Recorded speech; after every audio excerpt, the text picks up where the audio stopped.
In this video, we're going to explore one of the most important aspects of Prism, that is the concept of data tables and how to effectively utilize them.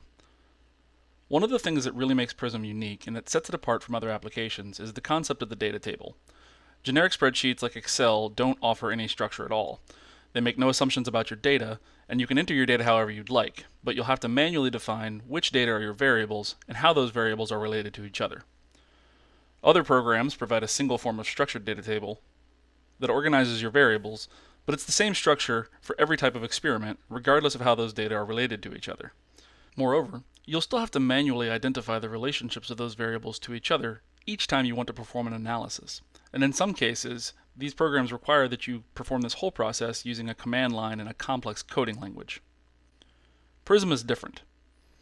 Prism offers 8 different types of data tables that are specifically tailored to house your data in a format that makes it easy to perform the analysis you want to run and create the graphs you want to see. Because Prism's data tables are unique, it's important to understand why they're important and how they work with your unique data.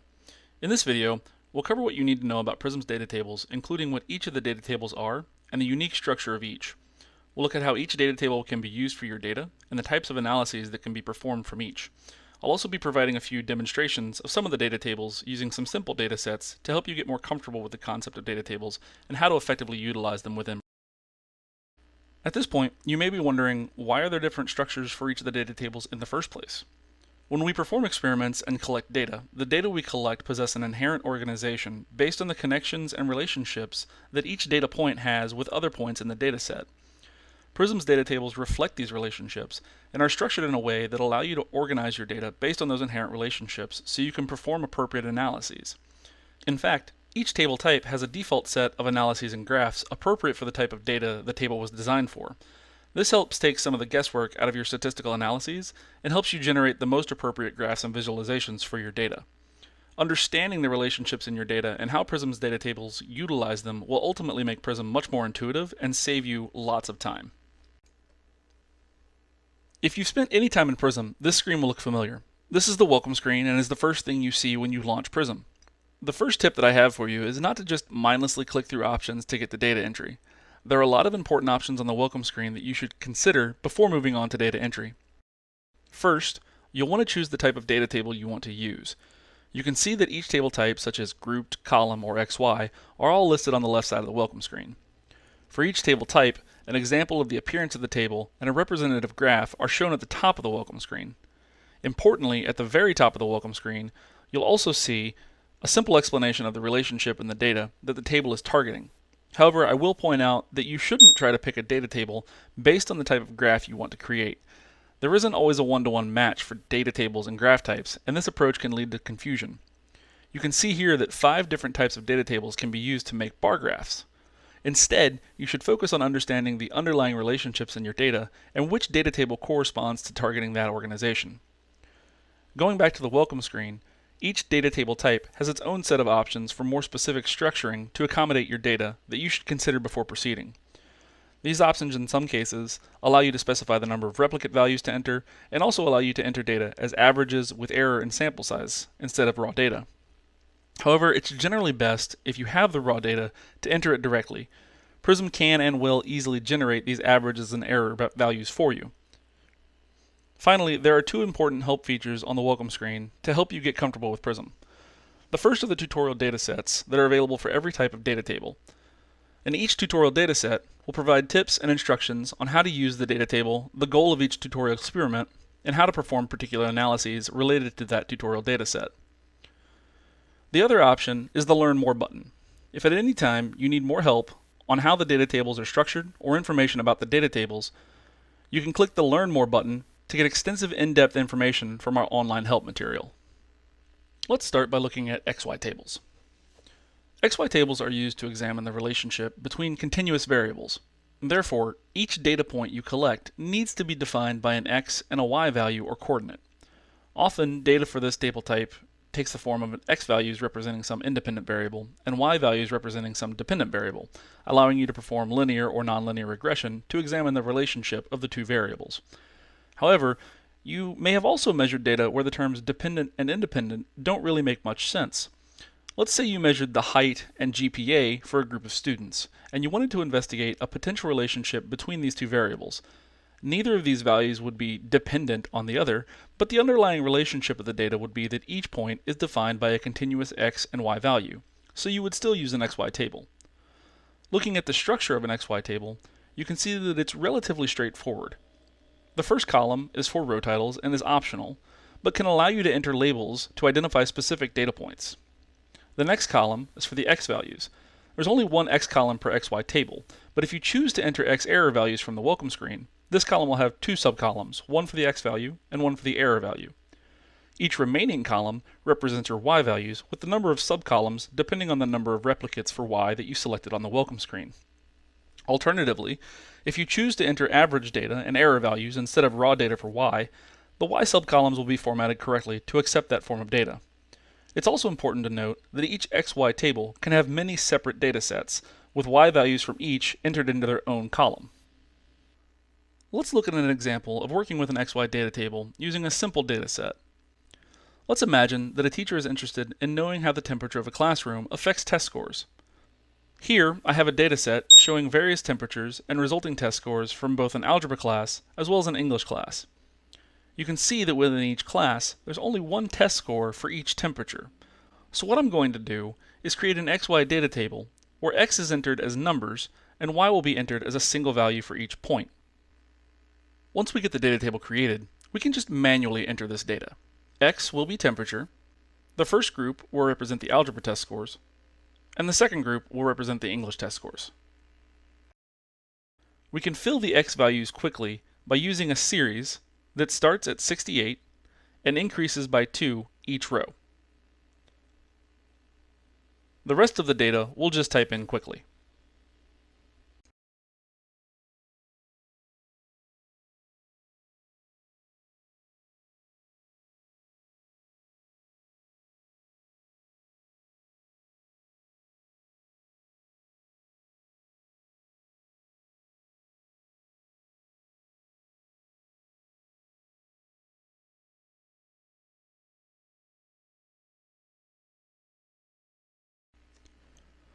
You may see that for some temperatures there are some values missing for y.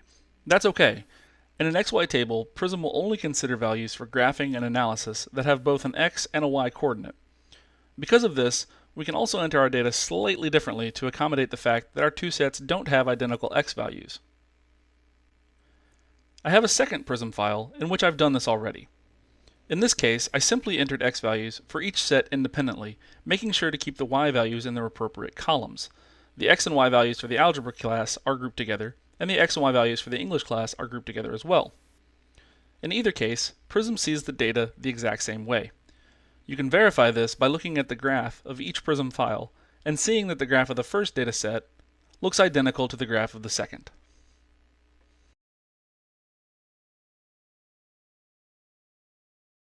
Once your data is entered, Prism can analyze data from XY tables in a number of different ways. The types of analyses commonly performed with XY data include linear and nonlinear regression, interpolation of x or y values from a standard curve, determination of the area under a curve, and calculating the correlation between x and y variables, along with many others. And here, as you can see, the number of ways that you can customize XY graphs are very extensive. You can create a multitude of different types of graphs with different appearances, allowing you to focus in on what you consider to be most important in your data. The next type of data table is the column data table. This type of table is a little bit different than the XY tables in that each column now represents one level or factor of a single categorical grouping variable, such as in this example where we have measurements from a group of men and a group of women. In this case, the categorical variable is sex, with men and women each being a level of that variable. You can also examine more than two groups, such as here where we have control, treatment 1, and treatment 2 groups. But in any case, each column represents a single group within a grouping variable, with replicate measures from that group stacked within the column. The actual structure of a column data table is relatively straightforward. If your measurements between groups are fully independent and that they are not matched or paired in any way, you can enter them into their appropriate column in any order. However, often an experiment will use matched or paired measurements. In this case, each row would represent an individual repeated or matched value, So you would want to ensure that the paired data for each group or column are entered into the same row, and you can use the row titles to identify the matched set. For example, in this case, measurements from subject 4 were obtained under control, treatment 1, and treatment 2 conditions. So you would want to enter each of those data for the 3 values on a single row in the data table. Let's take another look at an example within the software. Going back to our teacher example, let's assume now that the teacher was no longer interested in the effects of temperature on test scores, but wanted to compare average final grades between different classes. Here you can see I have a set of final grades that are now only categorized by a single grouping variable of which class the scores came from, the algebra class, the English class, or the history class. Thus, we can create a column data table with replicate values stacked in the columns. The easiest method of getting this data into Prism is simply to copy and paste it in. You can see that Prism again automatically creates a graph, and in this case shows the average and error for each class. I'd previously mentioned matched or paired data. If we go back to the data table, you can see we hadn't originally set up this table to accept paired data or repeated measures. However, if we realize later that each row represents grades from a single student, we can expand this first column to include the student name or identifier in the row titles. When creating a column data table, if we select paired or repeated measures on the welcome screen, this column for row titles is shown by default, and the default graph appearance will reflect this change as well. Let's copy in this same data with names into the table set up for repeated measures and look at both graphs. You can see that Prism provides many choices by default based on the setup of your experiment, and that these two graphs, although they represent the same data, are categorized differently by your experiment and are represented differently within Prism. Analyses for column data tables are often aimed at comparing the measured value between different groups and include various forms of the t-test and analysis of variance, or ANOVA, as well as their non-parametric counterparts. From column data tables, you can also compute descriptive statistics for each group, generate a frequency distribution, perform receiver operator characteristic curve analysis, and more. Like the graphs from XY data tables, there are a vast number of ways that you can present and customize data from column data tables as well in your visualizations. This allows you to illustrate the important aspects of your research in a nearly limitless number of ways. The next type of data table that we're going to talk about is the group data table. Group data tables are similar in concept to column data tables in that the data are organized by categorical grouping variables. However, where data in column data tables are separated by a single grouping variable, group data tables are designed for data organized by two different grouping variables. Specifically in Prism, the levels of one grouping variable for a group data table are defined by columns, while the levels of the second grouping variable are defined by rows. In this structure, replicate values are entered in subcolumns, defined by one grouping variable, across a single row, defined by the other grouping variable. Here you can see an example where we consider the fuel efficiency for a group of vehicles based on both the vehicle transmission type and the type of fuel that they use. This data is made up, but shows how the group data table will organize your data across rows and columns based on your two grouping variables. In this case, transmission type and fuel type. As you can see, replicates for each combination run along rows, so the three values for fuel efficiency of automatic diesel vehicles was 24, 23, and 25 miles per gallon. For the next example, we're going to look at a relatively simple data set that examined groups of men and groups of women receiving one of three different treatments. As you can see, the first grouping variable of sex, represented by the levels of men or women, is spread across columns, while the levels of the second grouping variable, treatment option, are spread across rows, with two measurements recorded for each group. When we look at the graph, by default, the column grouping variable would be organized by color, while each set of bars represents a level of the row grouping variable. However, Prism provides ways to reorganize these bars. Let's create a new group data table with the same structure as the original. Two replicate values in side-by-side subcolumns. Then we can copy and paste in the same data. When we go to the graph, let's select separated instead of interleaved. After changing the axis labels from column titles to row titles, we can see that the groups of bars now represent levels of the column grouping variable. Note here that the decision as to which grouping variable to put into columns and which to put into rows will affect the ultimate appearance of your graph, as it will tell Prism how to color and group your bars. In a future video, we'll look at various means of handling your data, including how to swap row and column grouping variables so that you can create the graph you want to see. Here we can see another set of two graphs illustrating the point we were just discussing. In this case, each grouping variable has three levels: group 1, 2, or 3 for the first variable, and condition 1, 2, or 3 for the second variable. Although the data in both graphs are identical, the organization is slightly different, with the assignment of rows and columns swapped between these two graphs. This is just one more way to emphasize what's important about the data from your experiment, on top of the vast number of ways that graphs can be customized, as we've seen for graphs made from other data tables. With group data tables, you're able to investigate how data vary between groups based on their grouping variables using two- or three-way ANOVA. Prism allows you to perform regular or repeated measures ANOVA, and in Prism 8, you can even perform repeated measures 1, 2, and 3-way ANOVA even if data are missing through the use of a mixed effects model. This table type also allows you to perform multiple t-tests or to calculate statistics for each condition. As we were just discussing, the choice of which variables to assign as columns and which to assign as rows will affect the default appearance of the graph that Prism creates. However, it's important to realize that these analyses can still be performed with either variable assigned to either location. The next three types of data tables are each a bit more specialized. The first of these, the contingency data table, is similar to the group data table in that this data table organizes its data defined by two grouping variables. However, whereas data in the group data table are continuous, data in contingency data tables are discrete. They contain exact counts of the number of observations for each condition defined by each of the grouping variables.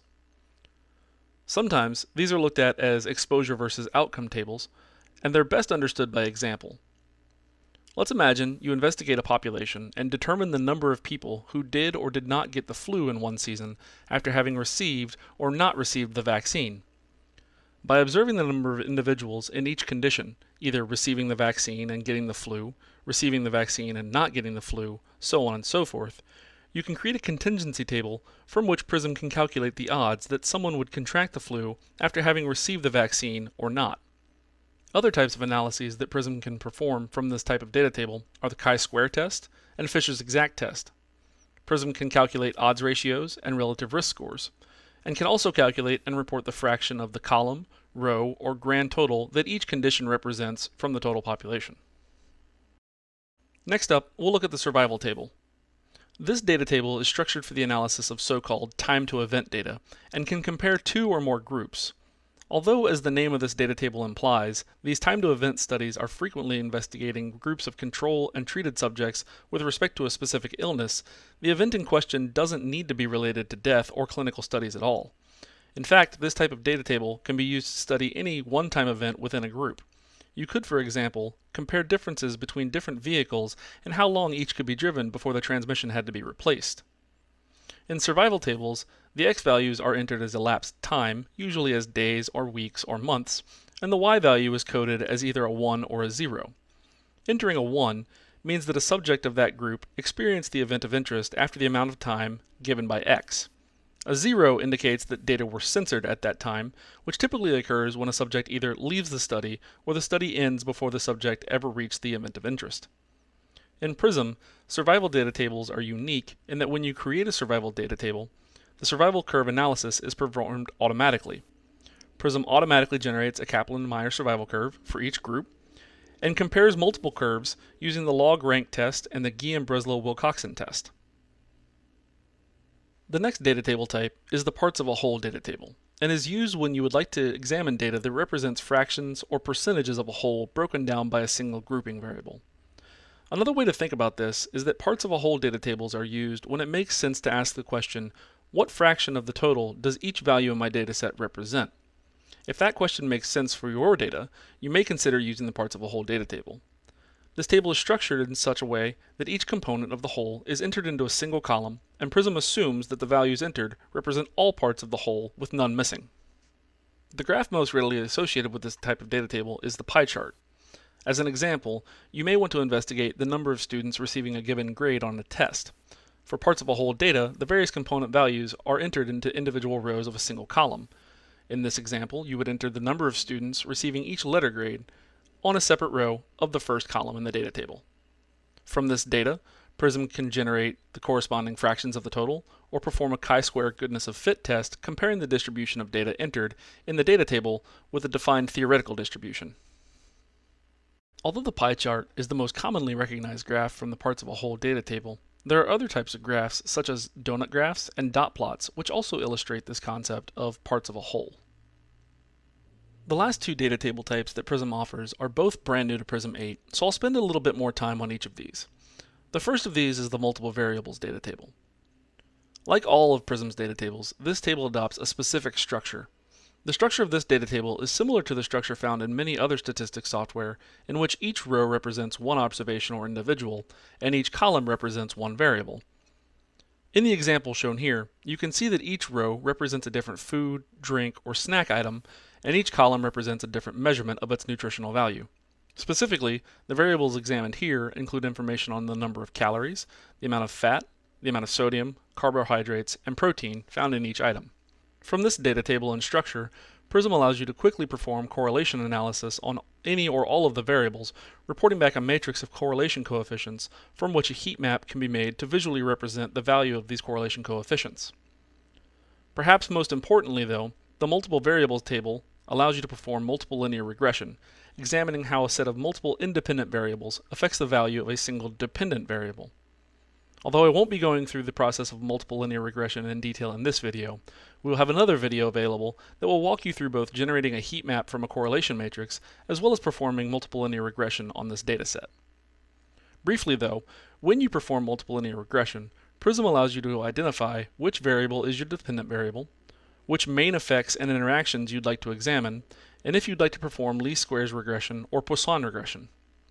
Prism will also allow you to define two potential models and will report back which model fits the data best, as well as graphically reporting the residuals from the selected model in 4 different ways.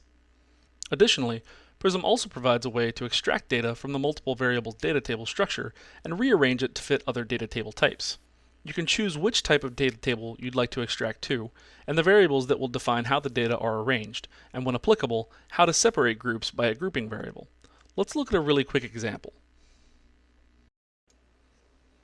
In this data table, I have information on the blood pressure, age, weight, height, and sex for a group of individuals, with the variable of sex coded as either a 0 for men or a 1 for women. If we go to Analyze, you can see that we could perform a correlation analysis or multiple linear regression, but we're going to select Extract and Rearrange. We have the option of extracting this data to XY, column, grouped, or contingency data tables. I'm going to stick with XY.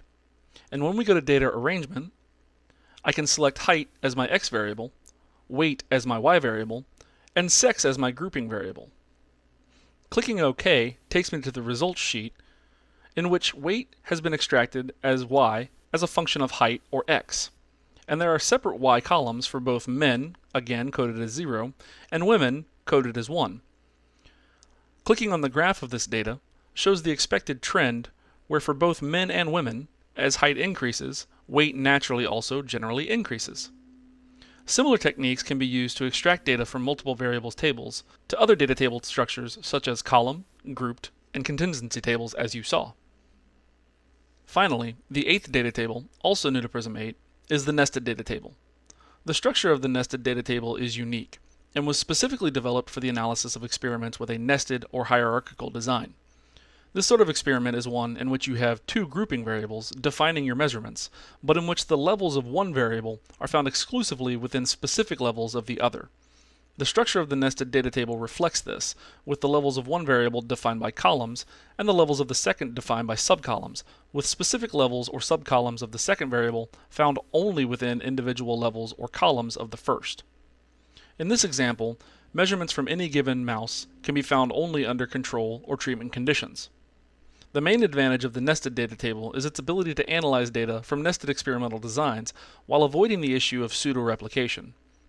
These analyses are referred to in Prism as a nested t-test to compare two groups, such as here, where we have control and treated, or if we had three or more groups, for example, control, treatment 1, and treatment 2, it's called a nested ANOVA. Though the specifics are beyond the scope of this video, both of these analyses actually utilize a mixed effects model to perform the necessary calculations. Let's compare the nested data table to two other data tables in Prism to better understand the structure of the nested data table and this problem of pseudo-replication. As I mentioned, both the nested data table and the group data tables use two grouping variables to describe each measurement. Here, I have a group data table with measurements of wild-type and mutant cell lines under both control or treatment conditions. I also show a nested data table with measurements from 6 mice under either control or treatment conditions. Thus, for the group data table, the variables are cell strain and treatment conditions, while for the nested data table, the variables are mouse ID and treatment condition. However, there's one important difference. In the group data table, you can see that there are measurements in each level of one variable in every level of the second. For example, for mutant strain number 2, you have measurements in both control and treatment conditions. The same is true for each cell line. This is often referred to as a crossed design. The levels of one variable are fully crossed with the levels of the other. In comparison, in a nested experimental design, the levels of one variable occur only within specific levels of the other variable. In this example shown, measurements for mouse number 3 can be found only under controlled conditions. There are no measurements for mouse number 3 under treatment conditions. As a result, the way to properly analyze this data is different. Let's look at a basic example. Here you can see that again we have treatment and control conditions, and we have two subjects within each condition. This is a nested design because measurements from subject 1 and subject 2 can be found only under control, while measurements from subject 3 and subject 4 can be found only under treatment conditions, while the 3 measurements were taken from each subject. In this setup, each subject represents what is called an actual replicate, while each measurement of that subject is called a technical replicate. We can analyze this data using a nested t-test to compare these two groups, and were we to do so with the data shown, we would see that the difference between the means of the treatment and control groups are not statistically significant. However, without nested data tables or understanding how nested experiments are structured, you may have attempted to analyze the two experimental conditions using a regular parametric t-test with two groups, with each group having 6 measurements. After all, the values of the measurements belonging to either control or treatment are the same. However, and I can't stress this enough, this is absolutely incorrect. In this situation, you will have treated technical replicates as if they were actual replicates, the mistake that I referred to earlier as pseudo-replication. When you treat technical replicates as actual replicates, it appears that you have a much more precise measurement of the mean for each group than you actually do. The result is that we run a t-test with this data, although the nested t-test already told us that the difference in means was not statistically significant. The analysis reports that the difference is highly significant. However, and again I cannot stress this enough, this is absolutely incorrect. Nested data tables provide the means of properly analyzing data from experiments with these nested or hierarchical experimental designs and avoiding the issue of pseudo-replication. So at this point, hopefully you can start to see how each of Prism's data tables are uniquely designed to accommodate different types of data. Each data table is structured to reflect the inherent organization of the data being analyzed from the different types of experiments that you're performing. These data tables allow you to quickly evaluate your data using appropriate analyses that are meaningful for your data. They reduce the amount of complexity required to describe your data and make it faster and easier for you to get all of your results and generate all of your visualizations. As a final note, be sure to take advantage of the tutorial datasets to explore how each of the data tables can work with your own data. And remember that the Prism User Guide is available with a vast wealth of even more information.